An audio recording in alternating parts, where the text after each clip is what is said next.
All right, here we go. Sound the horn! The 6AX Classic Breakfast with Nat and Westo. Well, it might have been a short week, but that doesn't get us off the hook for a podcast. We've got to put one of those together still. Yeah, we do. And we often talk about how weird our families are, especially the beloved volunteer producer, a.k.a. Mum. Yep. You're going to find out why, because you were discussing watching for the first time 50 Shades of Grey with your other half, Yelena. Yes. Which got me talking about the volunteer producer, because she loves those movies, and who she actually watched one of them with. Which, by the way, did I tell you she denied it? She texted me straight up. Oh, yeah. Yeah. And I said, no. And then I checked with Chris, and I said, Chris, didn't Mum say that she watched the movie with such and such? And Chris goes, yep, that's what she told us. So she's full of baloney, my mother. But you know that anyway. And the apple doesn't fall far from the tree. That's a good point. We discussed Tiger Woods, who decided to get behind the wheel of a car again. Yep. And he's rolled his car for a fourth time. Yeah, it was. He had a couple of pills in his pocket, so so he Panadol?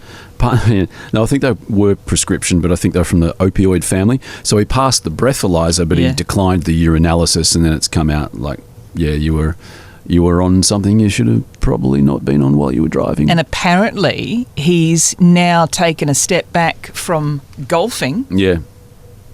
I mean, wouldn't you take a step back from possibly doing stuff or drinking or whatever? Just take a step back from driving. Exactly. It's your fourth rollover. You're obviously not very good behind the wheel. You know, if you're going to drive something, drive a bumper car or something.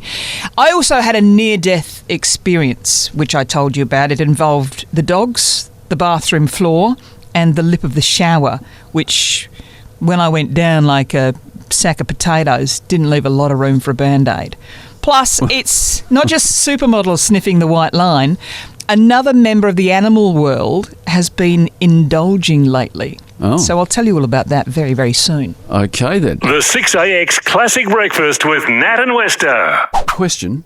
Do you ever watch 50 Shades of Grey? No, I've not seen any of those movies, but can I tell you my mum has watched them. Oh. She loves them, Okay. but she watched it with her son-in-law. Okay. Right, well, we should end that discussion now then, because there's really nowhere else to go. It was a very uncomfortable afternoon, according to my mother. Did she know what it was about before they started? Oh, she knew, mate. Okay, and still she went ahead with that plan. Yeah. Interesting.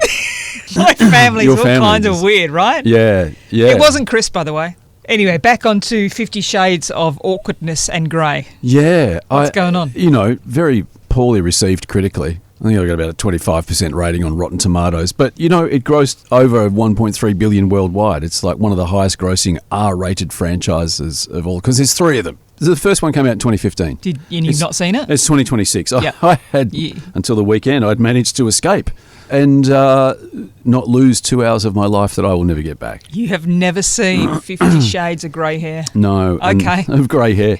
And then the question was asked on Saturday, like, so, do you want to watch a movie tonight? Oh, yeah, okay, we'll watch a movie. Fun times.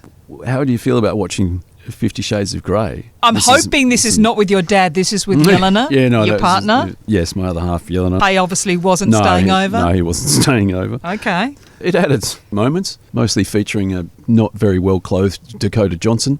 Those scenes were of some kind of interest. Right. The rest of it, I'm like, how has it taken 2 hours? Yeah. I could have condensed this into a 30-minute television show, actually 22 minutes of content, because you've got to allow 8 minutes of commercials in that 30 minutes, and that would have probably done. Is there a storyline? There's a storyline. Is some sort of dungeon or something? He's got this red room, and Mr. Grey is a 27-year-old billionaire who's made billions out of some sketchy thing around communication. They don't go into much detail. You don't need detail in these things. You don't need details, mate. No, you just need the red room and Dakota Johnson not wearing very much, and then that's it. Then he gets a bit of stripped off to the waist, so there's something to look at for everybody. And that's it. I think I've described the whole thing. So how'd it go then? Did it spark off Oh, my Lord. anything on the weekend for I you, don't mate? know. It was the longest 2 hours of my life. Did you fall asleep? There was times when I could well have, but I fought the good fight to take one for the team. And here I was thinking, going into it, that it was a trilogy. You know, the second one's called 50 Shades Darker. I'm like, oh, well, I guess he's got a dark past. I'm guessing the second one will be darker. Is it just he didn't pay his bills and there was no electricity, so no lighting? And so Grey Tower went dark. And then the last one is 50 Shades Freed, and I'm guessing that she either frees him from his dark past or she gets herself well clear of him. So I don't really need to watch the next two. There I was thinking, because trilogies, they're sort of self-contained, like even the Marvel movies. Each one is its own movie. Watch the other. Yeah, exactly. Right? And don't they say sequels get worse and worse? Oh my God. So here I was thinking, okay, so we might get a resolution. And no, it gets to the end. It was only like probably seconds from the end when I realised, oh, hang on, this is coming up to the 2-hour mark. She'd better just walk out and this is like the end of it or something. No. They cliffhanged it, so you have to watch the second and the third. And this is the thing. Help me. Please help me. I feel compelled now to watch the sequels to sure, mate. Try and find out. Like you don't want to see Dakota Fanning in the buff. Well, Dakota Johnson. Okay. Yeah. See, I don't even know who's in it. One of the Dakotas. Is it north or south? I'm not sure. Nat and Westo, the only way to start your morning. The classic breakfast on 6AX. Westo, one of my duties at home is the cooking. So I've got a set of KPIs on the marriage agreement, and one of those things is cooking. Right. Chris doesn't cook a lot, which is probably because Chris will start cooking at about 5 p.m. and then we don't eat till about 9 p.m.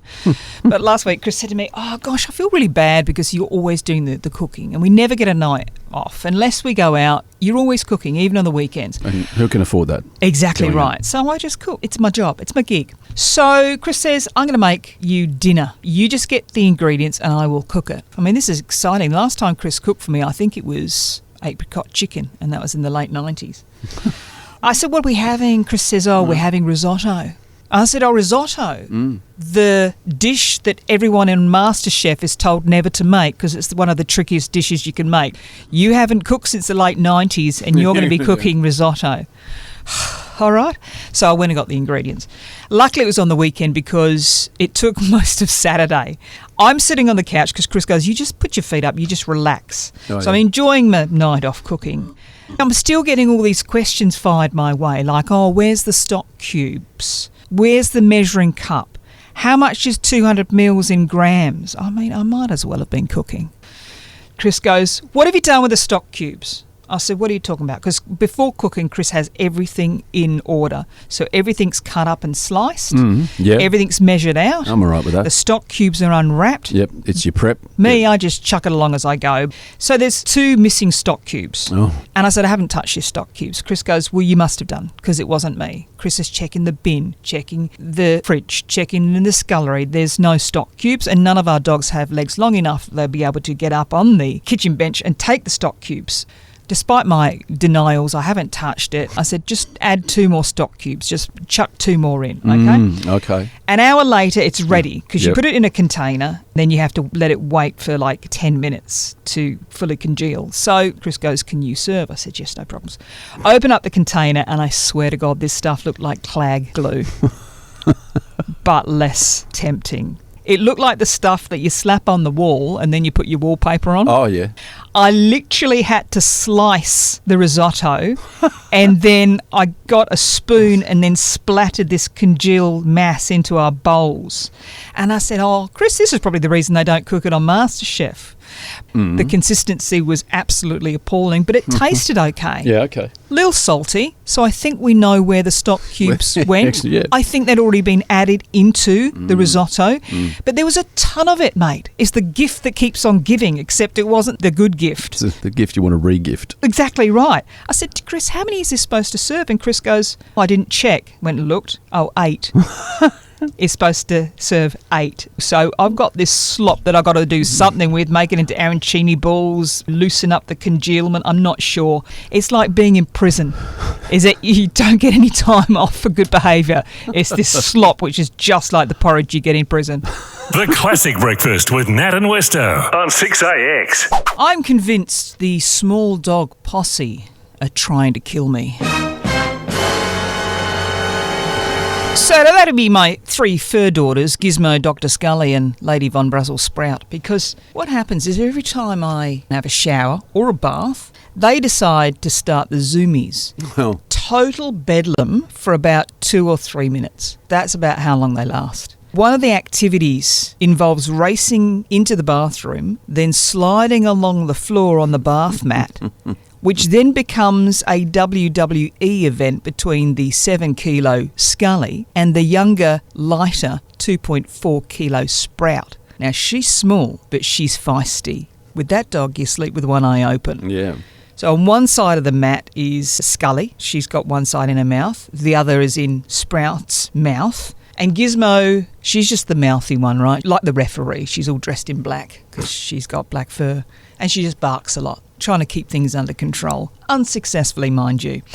So they normally leave the bath mat in the vicinity of the bathroom. But last night they decided to have a bit more fun than usual. So they've dragged the bath mat out the corridor and then right to the front door, which was open, by the way. So it was just the fly screen. So there's nothing I could do about it, but I needed it then and there when I got out of the shower. Now, last night, just to put things into context, it was leg shave day. Lots of suds. And by the way, feel free to run your hands up my silky smooth legs this morning. We won't tell Yelena. I'm all right. Thanks. Even my knees. They're normally a little bit hairy, but this morning, smooth as a baby's bottom. What a vision. Hairy knees. Oh, the hits just keep on coming. Yeah. Anyway, I'm stepping over the lip of the shower, which is about 1 brick high. Okay. Then you sort of put your foot onto the tiled bathroom floor, which I did, but there was no traction. So my leg literally slid about a metre, and I accidentally ended up doing the splits. Ooh. But the old nethers landed straight on the lip of the shower. If I'd been a bloke, it would have been a trip to A&E. Oh. This landing was not graceful, mate. It was painful, if nothing else. It would have made Simone Biles' eyes water. So I gather myself up and I'm like, oh dear. Ended up sitting on the floor and I realised that I've pulled something that I don't think naturally should be pulled. So this morning I'm walking around like a cowboy who's been on the horse for 40 years. It's like a sequel of True Grit as I'm walking down the corridor this morning into the studio. Making every morning a classic. Nat and Westo, the classic breakfast on 6AX. Shall we talk about Tiger Woods? Oh, yes, I know what this is about. Tiger. Yeah. Please explain to me how we are up to now after the weekend. What is it, rollover number 4? Yeah. Over the years? How do you keep rolling cars? Dude, just Uber it. It's like, don't get behind the wheel. You're obviously not a good driver, especially when you've been on the drink. Or whatever else it might be. He did refuse to do The drug test? Yes. So girlfriend's not happy. Silly boy. She's like, oh, you better get this under control. But yeah, 4 times. 4 times he's rolled a car. Yeah, and there's never much of a punishment for it because the logic behind it seems to be, oh, well, no one else was hurt. I'm like, well, what are you going to do? Like, wait until somebody is? I mean, obviously, his driving on the golf course is pretty good, as in, like, off the tee. He's good at that sort of driving. But when he gets behind a wheel, he's an absolute spanner. Well, I've noticed that they don't let him drive the golf buggy, for obvious reasons. Well, they're top heavy anyway. You've got to be really careful on those golf buggies. Oh, exactly. Don't Believe let you me, him. I talk from experience. This is when I was a lot younger. But there was about 6 of us on this golf buggy, and we were going on an angle. And it's like 4-wheel driving. You should never go on an angle. You've got to go straight up and down. But my friends and I were on an angle. We didn't roll it, but the back wheel came up. So we got the biggest girl. We're going, go back left, quickly. Jump in the back. Go on the left. Get that wheel down. That's your job. I don't know whether he's going to keep driving. This is the 4th time. Yeah. Why has he still got a licence? Well, this is the thing. If it was you or I, we wouldn't have a licence. But rich people, famous people, connected people, well, we they need keep getting away. But, in the game of golf, they do discuss handicap. Obviously, he doesn't have a golfing handicap, but he certainly does have one when it comes to getting behind the wheel. The 6AX Classic Breakfast with Nat and Westo. We were just having a discussion about getting up early. Well, we get up early, but we were talking to Carl Stefanovic last week. Yeah. He gets up between 2:30 and 3, so he beats us even. A lot of people do. A lot of people beat us. Bakers. Garbos. Yep, candlestick makers. Yeah, I don't know about the candlestick makers. You can do that any time, really. It sounds more like something you're doing in your shed in Fremantle. It's not really. Are you speaking from experience? Have you made candles before? No. Did I tell you I demanded Chris buy me a candle making kit? Because I thought that'd be a good gig to get into and then I can sell them online. That was about 18 months ago. And then my family were complaining that, this is all we're going to get now for Christmas and our birthdays is candles. So I'm like, well, stuff yous, I'm not going to make any. 18 months later, I still haven't made A single candle. Well, don't bother making them because you're not going to make any money out of it anyway. I went to a cheese making class, Right, yeah. and they were flogging cheese making kits at this class. Do you have to milk a cow or something? What do you do? No. You just buy the milk, Okay. and then you got to get the curds and whey and all that stuff. Because they're Thanks like, for Miss Muffet, yeah. you really should be buying a pack. And I went, I love cheese. That was about 5 years ago. Okay. And I think I used the muslin, which was in the pack. I think I used that for some dress-up party. The wrap thing that you got to put your cheese in. That's the only thing I've used in it. So all the ingredients in there are off, which means I can probably make blue vein cheese. I feel like some time ago we started a discussion about people who get up early, and somehow we've ended up with your candle making and cheese making exploits or lack thereof. Is there any reason for take us down that really unwarranted path? I don't know what goes on in my brain, mate. I don't make the rules. I open my mouth and just rubbish comes out. I hope this was as much fun for you as it was for me. The Classic Breakfast with Nat and Westo. Weekday mornings from 5:30 on 6AX. I'm done. Stick a fork in me. I feel good.